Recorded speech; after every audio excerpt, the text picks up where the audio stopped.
what I remember very, very vividly was, it looked like she kind of just floated across the floor. It was crazy. Still stays with me to this day. At 57, Keith Urban sits alone in a quiet Nashville studio, surrounded by his guitars and memories. The light hits his face softly as he speaks, not like a man giving an interview, but like someone finally ready to tell the truth. For many years, fans saw him as the charming country singer with the perfect smile, the man whose voice could make sadness sound beautiful. But today, Keith is no longer the man chasing fame or applause. He is a man searching for honesty. His words are not about success or reward. They are about love, pain, and forgiveness. When he finally spoke about Nicole Kidman, the woman he once called his soulmate, it wasn't a story of drama or scandal. It was a reflection of how love can change, evolve, and sometimes fade quietly, yet still remain meaningful. Fame gave him everything he dreamed of: wealth, recognition, and the love of one of Hollywood's most elegant stars. But it also took away something he valued more: peace. "I used to think fame was freedom," Keith said once, "but it's just a louder kind of loneliness."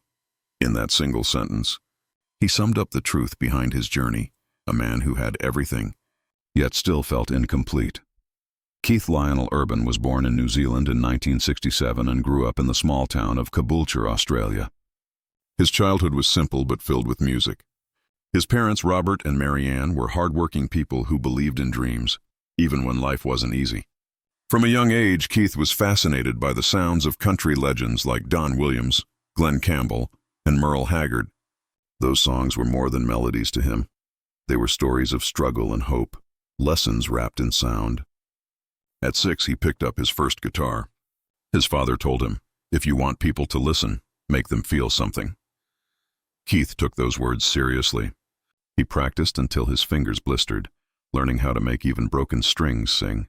School wasn't easy. He was quiet, shy, and sometimes teased for being different. But the guitar became his voice, his comfort. When he played, he didn't stutter. He found confidence and belonging in music. By the age of 15, he was performing in small bars, too young to drink but old enough to know he had found his purpose. Each song, each chord, was a step toward a future he couldn't yet imagine, a world far beyond that small town. In 1992, Keith took the biggest risk of his life. With a guitar on his back and little money in his pocket, he left for Nashville, the heart of country music. But Nashville wasn't easy. He faced rejection after rejection, sleeping in cheap rooms and playing anywhere he could. Still, he refused to give up. "It wasn't ambition that kept me alive," he later said. It was hunger. That hunger drove him through the toughest nights. Eventually, he formed a band called The Ranch, performing in smoky bars and small-town fairs. The audiences were small, but his determination was huge. Then came his big break. In 1999, his self-titled debut album, Keith Urban, hit the airwaves and changed everything. Songs like "But for the Grace of God" and "Where the Blacktop Ends" made him a star overnight. His voice was honest, raw, and full of emotion. But with fame came pressure, the kind that quietly eats away at a person. Success brought expectations, and Keith began to feel trapped in the image of country music's golden boy. The spotlight was bright, but behind it, he was struggling. To escape the loneliness of endless tours and long nights, he turned to alcohol. It began as comfort, but soon became a cage. The world saw a superstar. Keith saw a man losing himself.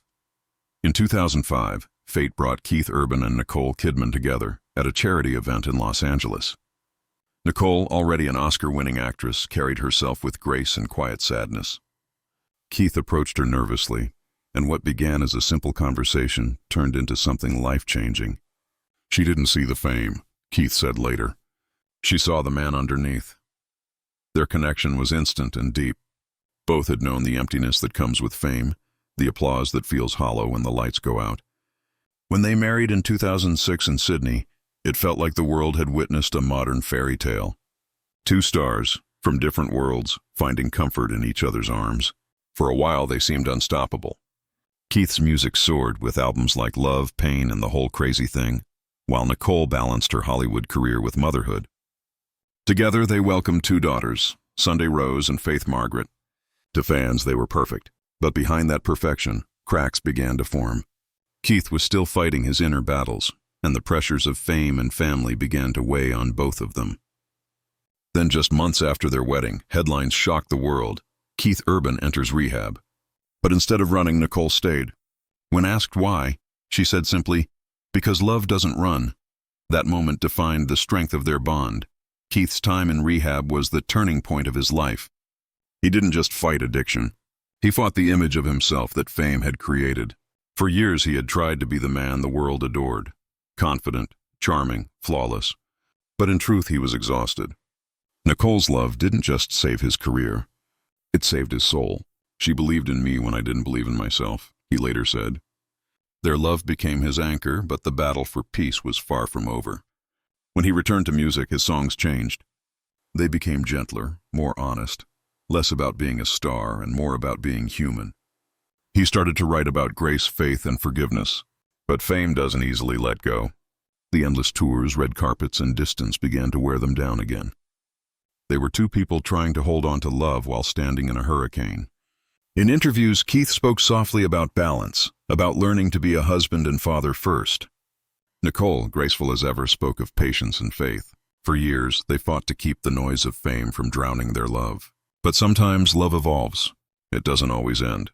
It changes shape, quietly and painfully. Over the years, Keith and Nicole's relationship shifted from passion to peace, and eventually to distance. There was no scandal, no betrayal, no explosion. It was more like a slow sunset. As their careers pulled them in different directions, time became their greatest enemy. Nicole spent months on film sets around the world, while Keith toured across countries. The connection they once shared started to fade into polite words and gentle smiles. Friends noticed the change first, but neither Keith nor Nicole spoke publicly about it. They had built their love on respect, and even as it softened, that respect remained. When asked about Keith, Nicole said, "He will always be my family." Those words spoke volumes, a quiet goodbye wrapped in love. For Keith, the realization was painful but peaceful. "Sometimes love doesn't die," he said. "It just stops needing to prove itself." That acceptance became his new form of strength. He learned that letting go doesn't always mean failure. Sometimes it's the highest form of love. He began writing about stillness, forgiveness, and self-understanding. What he once called heartbreak became the doorway to his healing. After years in the spotlight, Keith Urban began to understand that real success isn't measured in awards or sold-out concerts. It's measured in peace. He once said, "I used to think happiness was applause. Now I think it's being able to go home and sit with yourself." His words reflected the calm that comes after a long storm. He started focusing on what truly mattered: his daughters, his health, his art, and his inner peace. He no longer needed to perform for approval. He was finally singing for truth. His newer songs carried a different energy, quieter, more reflective, filled with wisdom. Fans noticed the change and loved him even more for it. Keith began talking openly about emotional sobriety, explaining that recovery wasn't just about giving up alcohol. It was about giving up control, pressure, and the need to be perfect. He found beauty in imperfection. He learned to forgive himself for the mistakes of his past. "The hardest addiction to break," he said, "is the addiction to control." Those words resonated deeply with his fans because they weren't just about celebrity life. They were about being human. Through pain, he had rediscovered purpose. Today, at 57, Keith Urban is a different man. The restless energy that once drove him has turned into calm purpose. He spends more time in Nashville, focusing on simple things, making music, being a father, living quietly. His story with Nicole Kidman isn't one of tragedy, but of transformation. They didn't break apart with anger. They simply learned to love differently. Keith no longer sings for the world's approval. He sings for understanding. When he plays the guitar now, the notes carry the weight of everything he's lived through: the boyhood dreams, the heartbreak, the fame, and the redemption. He once said, "Some loves aren't meant to last forever in the same form, but if they made you better, they never really end." That sentence sums up his journey perfectly. Keith Urban's life has been a melody of struggle and grace, of breaking and rebuilding. His final song is not about pain or regret. It's about peace. He found what so many people spend their lives searching for: forgiveness, stillness, and truth. And in that silence, his music has become more beautiful than ever. At 57, Keith Urban sits in a quiet Nashville studio surrounded by guitars that have witnessed his life, his struggles, victories, and heartbreaks. The soft glow of the evening light falls across his face as he begins to speak. His voice is calm, but there's a certain heaviness in it, the kind that comes from years of carrying emotions unspoken. For so long, fans saw him as the charming country star, the man with the bright smile, golden voice, and a picture-perfect marriage to Nicole Kidman. But behind the glamour was a man fighting for his identity, peace, and love. When he finally decided to open up, his words were not dramatic confessions or sensational headlines. They were quiet truths. "Love isn't always about holding on," he said softly. "Sometimes it's about letting each other grow." It wasn't a story of loss, but of understanding. Fame gave Keith everything: awards, recognition, and adoration. But it also took pieces of him. Fame, he once said, is just a louder kind of loneliness. Now, decades later, his journey is no longer about proving anything.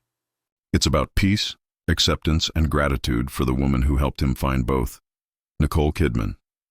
Long before the fame, Keith Lionel Urban was just a quiet boy from Whangarei, New Zealand, raised in a humble home with parents who worked hard to give their son a better future. The family later moved to Caboolture, Australia, where Keith spent most of his childhood. His father, Robert, ran a small convenience store, and his mother, Marianne, supported his dreams even when times were tough. Music became his escape from everything he couldn't explain. He was drawn to country songs that spoke about heartbreak, hope, and faith, emotions far bigger than his small-town world. His father encouraged him, often booking him into talent shows or local performances. But behind that encouragement was also sacrifice. They sold what they could to help Keith buy better instruments. At 6 years old, he was already holding a guitar almost as big as himself, strumming until his fingers hurt. By the time he was 15, he was performing in small pubs, where the air smelled of smoke and spilled beer. He couldn't even legally enter those places, but people listened when he played. His voice was sincere, his lyrics raw. He wasn't just a performer, he was a storyteller. Yet even then, Keith knew that dreams come with a price. He had to leave home, chase opportunities, and face the loneliness that came with ambition. In 1992, Keith packed everything he owned, mostly guitars, cassettes, and hope, and moved to Nashville. The city was the heart of country music, where legends were made and dreams were often broken. For Keith, it was both heaven and hell. He struggled to fit in, facing countless rejections and nights where he slept on floors or in cramped apartments. He formed a band called The Ranch, and though they gained a small following, true fame remained out of reach. Eventually, in 1999, things changed. His debut solo album, Keith Urban, hit the charts and instantly caught attention. The world started noticing the young man with the soulful voice and blonde hair. Songs like "But for the Grace of God" and "Somebody Like You" made him a household name. Success arrived, but so did something darker. Fame came with pressure, expectations, long tours, and loneliness. Keith began turning to alcohol and drugs to cope. It wasn't about pleasure, it was about numbness. He later admitted that success felt empty because he didn't feel worthy of it. "I was living my dream," he said, "but I was drowning inside." The industry saw the bright lights. Few saw the man behind them slowly fading. Then in 2005, everything shifted. At a charity event in Los Angeles, Keith met Nicole Kidman. She was graceful, elegant, and already one of the most respected actresses in Hollywood. But what drew Keith to her wasn't her fame, it was her heart. "She looked at me like she already knew me," he said. Nicole was coming out of her own emotional shadow.